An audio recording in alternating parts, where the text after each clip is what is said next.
Role. Maharashtra की राजनीति में इन दिनों पुनर्मिलन का दौर चल रहा है। उद्धव ठाकरे और राज ठाकरे के करीब आने की खबरों के बाद अब शरद पवार और उनके भतीजे के बीच बढ़ती हुई नजदीकियों से महाराष्ट्र की राजनीति में सनसनी फैल गई है। पुणे के वसंतदादा पाटिल शुगर इंस्टीट्यूट में आयोजित बैठक की यह तस्वीर महाराष्ट्र की राजनीति में खास मानी जा रही है, क्योंकि इसमें चाचा शरद पवार और भतीजे अजीत पवार के बीच कोई दूरी नजर नहीं आ रही। जुलाई 2023 में जब अजीत पवार बगावत कर अलग हो गए थे, तब से चाचा और भतीजा बहुत कम मौकों पर एक साथ एक ही मंच पर नजर आए। अगर किसी मौके पर एक मंच साझा करना भी पड़ा तो दोनों एक दूसरे के बगल में बैठने से बचते थे। लेकिन इस बैठक में न केवल दोनों अगल बगल बैठे, बल्कि इसके बाद जो कुछ भी हुआ उसने महाराष्ट्र की सियासत में कयासों का सिलसिला शुरू कर दिया। शरद पवार और अजीत पवार के बीच हुई इस बैठक से उद्धव ठाकरे वाली शिवसेना तिलमिला गई। अजीत पवार और शरद पवार मिलना ये उनका मामला है। हमारा प्यार और कट्टरता सच्ची होती है, उसमें कोई मिलावट नहीं होती। उधर अजीत पवार ने सफाई दी कि शरद पवार के साथ उनकी बैठक का कोई राजनीतिक मतलब न निकाला जाए। वे अक्सर उनसे मिलते रहते हैं। पवार साहेब ज्या संस्थेचे अध्यक्ष आहेत त्या संस्थेमध्ये मी पण सदस्य म्हणून काम करतो किंवा ट्रस्टी म्हणून काम करतो। उद्याच्याला आम्ही तिथे जातो ते उपमुख्यमंत्री म्हणून जात नाही। महाराष्ट्र में शरद पवार और अजीत पवार के साथ आने की चर्चा से पहले दो और नेताओं के मिलन की खबरें सुर्खियों में रहीं, जिनके बीच खून का रिश्ता है। बीते हफ्ते एमएनएस प्रमुख राज ठाकरे ने एक पॉडकास्ट में कहा कि वह महाराष्ट्र के हित में उद्धव ठाकरे के साथ आने को तैयार हैं। उद्धव ठाकरे ने भी हामी भर दी, लेकिन एक शर्त रख दी कि राज ठाकरे को बीजेपी से दूरी बनानी होगी। न्यायपालिका पर लगातार हो रही टिप्पणियों के बाद आखिरकार देश की सबसे बड़ी अदालत ने अपनी चुप्पी तोड़ी और सबसे पहले जवाब आया वरिष्ठ जज और देश के अगले भावी चीफ जस्टिस BR गवई का। न्यायपालिका के अधिकार क्षेत्र को लेकर की गई टिप्पणी के मामले ने तूल पकड़ लिया है। उपराष्ट्रपति जगदीप धनखड़ और सांसद निशिकांत दुबे की टिप्पणियों के बाद देश की सबसे बड़ी अदालत ने अपना जवाब दिया। जस्टिस BR गवई ने पश्चिम बंगाल में हिंसा को लेकर दाखिल अर्जी की सुनवाई के दौरान कहा, आप चाहते हैं कि हम राष्ट्रपति को परमादेश जारी करें। हम पर पहले से ही विधानमंडल और कार्यपालिका के क्षेत्र में अतिक्रमण करने का आरोप है। हम ऐसे आदेश कैसे जारी कर सकते हैं।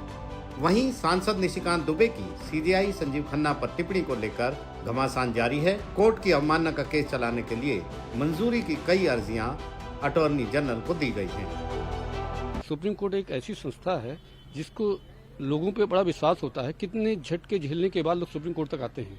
कहीं ना कहीं उनका एक विश्वास होता है। अगर आप विश्वास को आप अपने राजनीतिक उसमें देखेंगे तो गलत होगा। हालांकि बीजेपी ने निशिकांत दुबे के बयानों से किनारा कर लिया है, लेकिन न्यायिक गलियारे में इस मामले को न्यायपालिका बनाम कार्यपालिका के तौर पर देखा जा रहा है। पिछले 3 दिनों से श्रीनगर जम्मू राष्ट्रीय राजमार्ग बंद पड़ा है। कश्मीर घाटी मुल्क के दूसरे हिस्सों से कट गई है। 3 लोग बादल फटने से मर चुके हैं। कई लोगों को रेस्क्यू किया गया है। सैकड़ों बल्कि हजारों गाड़ियां अभी भी इस हाईवे पे दरमांदा पड़ी हैं। जम्मू कश्मीर के रामबन में आसमान से आफत बरसी है। बादल फटने के बाद पहाड़ से गिरे बड़े बड़े पत्थरों और फ्लैश फ्लड ने रामबन में न सिर्फ तबाही मचाई बल्कि कई जिंदगियां भी छीन ली।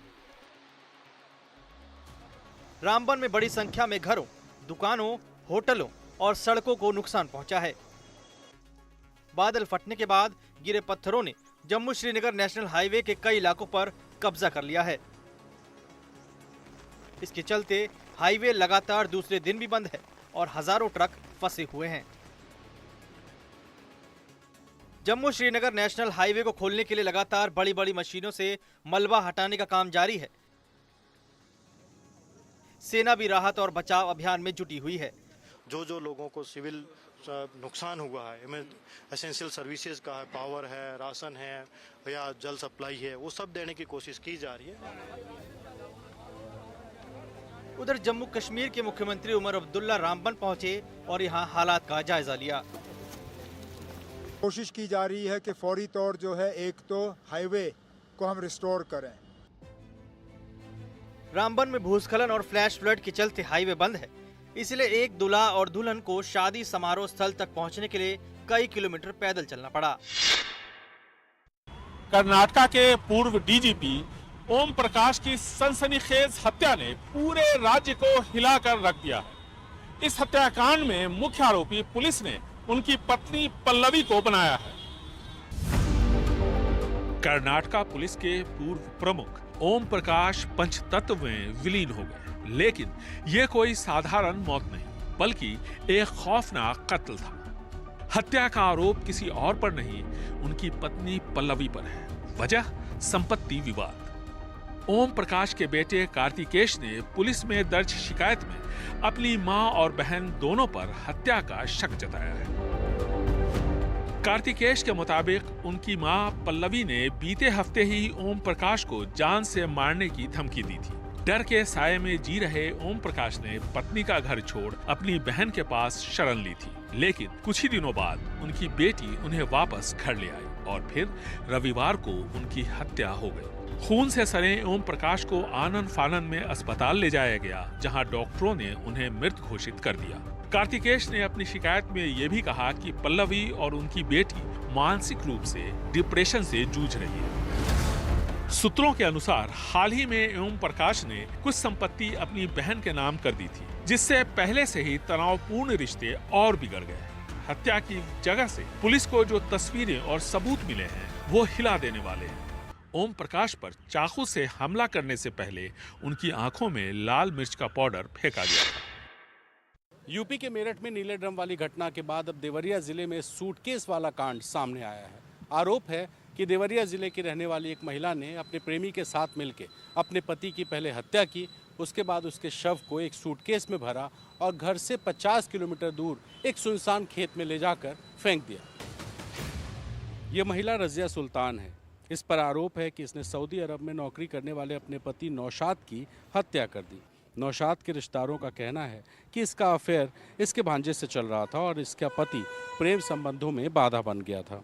उनकी बीवी का अपने सगे भांजे से उसका अफेयर था और वो दोनों ने मिल करके मेरे भाई को हत्या किया है और सूटकेस में उनको जान से मार के सूटकेस में भर के ले जाके खूब दूर फेंक दिए हैं सब। नौशाद हाल ही में छुट्टी लेकर अपने घर आया था, साथ में 2 बड़े सूटकेस में सामान भरकर भी ले आया था। रिश्ते में भांजा लगने वाले अपने प्रेमी के साथ मिलकर रजिया ने नौशाद की हत्या कर दी और उसी सूटकेस में भरकर फेंक दिया। फिलहाल आरोपी महिला पुलिस की गिरफ्त में है, लेकिन प्रेमी फरार है। इसमें मेन अभियुक्ता हैं रजिया सुल्ताना, जो डिसीज्ड हैं, मृतक की पत्नी ही हैं, वो पुलिस ने उनको गिरफ्तार कर लिया है। अन्य 2 अभियुक्त जो मृतक का भांजा रोमान और उसका मित्र हिमांशु, ये हमारे वांछित है, जिनकी पुलिस तलाश कर रही है। यूपी में मुस्कान के ड्रम कांड और रविता के सांप कांड के बाद अब देवरिया में सूटकेस कांड की खूब चर्चा है। सवाल ये कि आखिर रिश्तों की तह के नीचे ये कैसी खौफनाक घुटन और नफरत पल रही होती है कि लोग उसे मार डालते हैं, जिसके साथ लगभग एक उम्र सी जी चुके होते हैं। मीरा भाईंदर के खेल परिसर में हुई इस दर्दनाक घटना ने न सिर्फ एक परिवार को तोड़ दिया, बल्कि सुरक्षा व्यवस्था पर गंभीर सवाल खड़े कर दिए हैं। यदि जिम्मेदार लोग द्वारा सही समय पर अपना कर्तव्य निभाया जाता तो आज ये घटना टल सकती और ग्रंथ हमारे बीच होता। सब कुछ ठीक ठाक रहता तो 11 साल का ग्रंथ भी बाकी दोस्तों की तरह गर्मी की छुट्टियों की तैयारी कर रहा होता। लेकिन 20 अप्रैल की सुबह ग्रंथ स्विमिंग के लिए आया तो घर नहीं लौटा, बल्कि उसे अस्पताल ले जाया गया, जहां उसे मृत घोषित कर दिया गया। मुंबई से सटे मीरा भाईंदर के इस स्पोर्ट्स कॉम्प्लेक्स में ग्रंथ का अभी 7 दिन पहले ही स्विमिंग क्लास में एडमिशन कराया गया था। अब लापरवाही स्पोर्ट्स क्लब के अंदर लाइफ गार्ड वालों की है कि जब साइंस ऐसा कहता है कि कोई भी बॉडी अगर पानी के अंदर तैरती है, पानी भर जाता है, उसके 10 मिनट तक पानी के ऊपर तैरती है, तब तक वो लाइव रहता है, वो जीवित रहता है। अगर वो लाइफ गार्ड वाले उन्होंने वहाँ पे अगर ध्यान दिया होता तो आज मेरा बच्चा मेरे पास होता।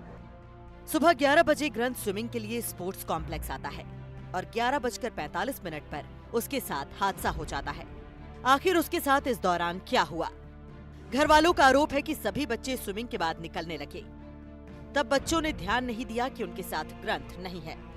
वापस स्विमिंग पूल के पास जाने पर स्विमिंग पूल में ग्रंथ का शव तैरता हुआ दिखा। इस मामले में 6 लोगों के खिलाफ केस दर्ज हुआ है। इनमें कॉन्ट्रैक्टर और स्पोर्ट्स कॉम्प्लेक्स का मैनेजर भी शामिल है।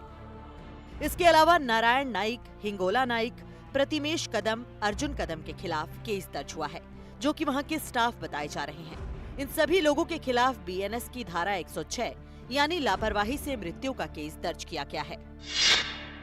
नवी मुंबई पुलिस द्वारा अवैध तरीके से रह रहे बांग्लादेशियों पर लगातार कार्रवाई की जा रही है। मेघालय पुलिस और नवी मुंबई पुलिस द्वारा किए गए संयुक्त ऑपरेशन में बांग्लादेशियों को पनाह देने वाले एजेंट को गिरफ्तार किया गया है। जाबिर शेख, मुजीब शेख और नुसरत काजी, इन 3 लोगों को पिछले दिनों अवैध बांग्लादेशी प्रवासियों की मदद करने के आरोप में गिरफ्तार किया गया है। इनमें जाबिर शेख पर बांग्लादेशी होने का भी संदेह है। दरअसल इन तीनों के नाम मेघालय पुलिस वारंट लेकर आई थी। मेघालय में 20 लोगों का एक ग्रुप पकड़ा गया, जिसके बाद पुलिस को इन तीनों की तलाश थी। वो जो 2 न्यू बॉम्बे में रहते थे, उनको हमने अरेस्ट करके मेघालय पुलिस के ताबे में दिया है। बीते 4 महीनों में नवी मुंबई पुलिस ने अवैध बांग्लादेशियों पर बड़े पैमाने पर कार्रवाई की है। क्राइम ब्रांच ने संदिग्धों की जांच के लिए विशेष टीमें बनाई है, जो 7000 से ज्यादा लोगों के दस्तावेजों की जांच कर रही है। इनमें से करीब 1250 बांग्लादेशी नागरिक होने का संदेह है। बांग्लादेशी जो पॉकेट्स, बंगाली स्पीकिंग पॉकेट्स है, ऐसी नई मुंबई की सारी पॉकेट्स में हमने लगभग 7000 बंगाली स्पीकिंग नागरिकों की अभी तक जांच पड़ताल की है। नवी मुंबई पुलिस की कार्रवाई के कारण नवी मुंबई से करीब 20 बांग्लादेशी नागरिक पहले ही भाग चुके हैं। इन्होंने मेघालय के रास्ते बांग्लादेश में घुसने का प्रयास किया था, लेकिन स्थानीय पुलिस ने उन्हें पकड़ लिया। राजस्थान की भ्रष्टाचार निरोधक इकाई ने पीएचईडी के इंजीनियर अशोक कुमार जांगिड़ पर शिकंजा कस लिया है। उसने अपनी आय से 161% अधिक संपत्ति इकट्ठा की थी। भ्रष्टाचार से की गई अकूत कमाई को खनन गतिविधियों में निवेश किया था। खनन के काम में लगी क्रशर, जेसीबी, पोकलीन, ब्लास्टिंग जैसी करोड़ों की मशीनें किसी माइनिंग कंपनी की नहीं, बल्कि सरकारी इंजीनियर की है। यह सब अब एंटी करप्शन ब्यूरो की निगरानी में है। एसीबी की जांच में पता चला है कि पीएचईडी के सुपरिटेंडेंट इंजीनियर अशोक जांगिड़ ने अपनी आय से 161% अधिक संपत्ति इकट्ठा की है। एसीबी के 250 अधिकारियों ने इंजीनियर के 13 ठिकानों पर सर्च अभियान चलाया। सर्च में 70 लाख रुपए का सोना, 4 करोड़ की माइनिंग मशीनरी, 55 प्लॉट, 40 बीघे में 2 फार्म हाउस और निवेश के अन्य दस्तावेज मिले हैं। इन सब की कीमत 12 करोड़ रुपए आंकी गई है। टोटल 55 परिसंपत्तियां हैं और 2 लॉकर हैं। अलग अलग जगह में, मालपुरा में, उदयपुर में, पाउटा में, काफ़ी जगह है। कितने अकाउंट इनके पास 12-13 अकाउंट है। वैल्यू अभी तो हमने मोटे तौर पर निकाली तो 12 से 15 करोड़ रुपए के आसपास की थी। बाकी इन्वेस्टिगेशन के बाद ही पता चलेगा। आरोपी इंजीनियर ने सबसे अधिक 33 प्लॉट अपने बेटे के नाम पर, 19 अपने नाम पर खरीदे। आज आरोपी के बैंक लॉकर की भी तलाशी ली गई। इससे 45 लाख रुपए का सोना मिला है। अपने बच्चे को महंगे स्कूल में पढ़ाने, अकूत संपत्ति इकट्ठा करने के लिए आरोपी इंजीनियर ने खूब भ्रष्टाचार किया। एसीबी सबकी पड़ताल कर रही है। उत्तर प्रदेश के बरेली में एक बच्ची खंडर में पड़ी मिली। किस्मत अच्छी थी कि वो मासूम किसी गलत हाथ में नहीं पड़ी और सुरक्षित अपनी मां तक पहुंच गई। इस बच्ची की जान बचाई अभिनेत्री दिशा पाटनी की बहन खुशबू पाटनी ने। इन आंखों को देखिए, इस मासूमियत पर पत्थर दिल भी पसीज जाए। आंखों में शायद शुक्रिया की एहसास है उस महिला के लिए जिसने इसकी फिक्र की, इसे खंडरों से बचा कर लाई, अपनी गोद में घर लाई, दिन भर एक माँ की तरह देखभाल की, उसके जख्मों पर मरहम भी लगाया। इंसानियत की मिसाल पेश करने का ये काम खुशबू पाटनी ने किया है, जो सेना से रिटायर हैं और बॉलीवुड अदाकारा दिशा पाटनी की बहन हैं। खबर यह है कि उसके पेरेंट्स मिल चुके हैं राधा के, और पेरेंट्स में बाप का तो कुछ पता था है नहीं। खुशबू ने बच्ची को चाइल्ड लाइन के हवाले किया। रविवार की शाम मां अपनी बच्ची को ढूंढते हुए पहुंची और बच्ची उसे सौंप दी गई। मामले में परिजनों की लापरवाही सामने आई है। जो उसकी मदर है थोड़ा लापरवाह लगी मुझे, छोड़ दिया बच्ची को ऐसा, तो कोई भी जो मंदबुद्धि आदमी था यहीं रेलवे स्टेशन में उठा के लेके गया। पूरी सीसीटीवी फुटेजेस हैं पुलिस के पास। कम उम्र के बच्चों के साथ काफी अलर्ट रहने की जरूरत है। इस तरह की लापरवाही कई बार मासूमों को माँ बाप से जुदा कर देती है।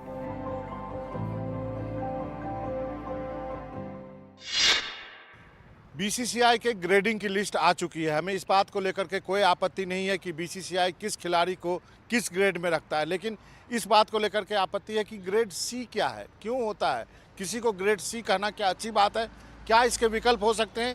देखिए ये खास रिपोर्ट। बीसीसीआई के सेंट्रल कॉन्ट्रैक्ट की नई लिस्ट आ गई है। सी ग्रेड में खिलाड़ी हैं T20 की नई सनसनी तिलक वर्मा और अभिषेक शर्मा, सीएसके और आरसीबी के कप्तान ऋतुराज और रजत पाटीदार। ग्रेड सी में व्हाइट बॉल में टीम इंडिया के लीड गेंदबाज अर्शदीप सिंह भी हैं और चैंपियन ट्रॉफी की जीत के अहम किरदार निभाने वाले वरुण चक्रवर्ती भी। सोचिए, जिन क्रिकेट सितारों पर करोड़ों फैंस फिदा हैं, उनका नाम सेंट्रल कॉन्ट्रैक्ट में सी ग्रेड नाम के कॉलम में क्यों है? हम ये बिल्कुल नहीं कह रहे हैं कि इन खिलाड़ियों को ग्रेड A+ या A में रखना चाहिए या फिर इन्हें कहाँ होना था। दरअसल बीसीसीआई ग्रेड के नामांकन में थोड़ा बदलाव कर ले तो फैंस को शायद बोलने और सुनने में अच्छा लगेगा। मसलन बीसीसीआई कुछ यूं नया फार्मूला लेकर के आ सकता है, जिन्हें हम अभी A+ में रखते हैं वो A++ हो जाएं, जो ग्रेड A में है वो A++ ग्रेड में होंगे, उसी तरह B ग्रेड वाले खिलाड़ी A+ में होंगे और जिन्हें हम ग्रेड C कहते हैं वो A ग्रेड में होंगे। ये बस एक सुझाव है। बीसीसीआई ऐसा कर दे तो शायद खिलाड़ियों का ग्रेड सम्मान सूचक तो लगेगा ही, फैंस को भी सुनने में अच्छा लगेगा। देश की सबसे साफ राजधानी भोपाल, यहाँ के लोग मानते हैं कि यहाँ की झीलें सबसे खूबसूरत है, लेकिन ये केवल दूर से देखने पर ही ऐसी दिखती है। यहाँ घूमने आए लोग अगर जरा सा अपना जूम और घुमा दे तो असलियत सामने आ जाती है। दूर के ढोल सुहावने होते हैं और दूर की झीलें भी। भोपाल के बड़े तालाब को देखकर भी यही गलतफहमी हो जाती है। वैसे तो यहाँ बोटिंग होगी, दूर दराज में लोग तैर भी लेते हैं, लेकिन पास जाइए तो सपनों की नाव सीवेज के समंदर में डूबती नजर आएगी। नगर निगम हर साल तालाबों की सफाई के लिए करोड़ों का बजट पास करता है। पैसा कहाँ जाता है ये एक रहस्य है, जिसकी फाइलें शायद खुद तालाब ने निगल ली हैं। दरअसल बड़े तालाब में सीवेज पर रोक नहीं लगी है। शाहपुरा तालाब झील कम, सेप्टिक टैंक ज्यादा बन चुका है। बरसाती पानी से बने 4 इमली तालाब में अब 100% सीवेज है। छोटा तालाब STP बना फिर भी बदबू में डूबा हुआ है। नगर निगम का रूटीन भी मॉनसून जैसा है, साल में एक बार जागते हैं।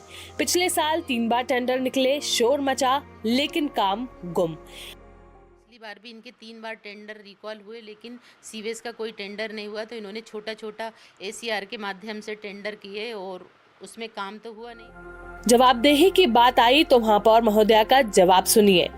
कि जो तालाब का पानी हम फिल्टर करते हैं वो पानी ही वापस से हम तालाबों में डाल रहे हैं। उन्होंने वहाँ की वीडियोस भी वायरल की है। ऐसा नहीं।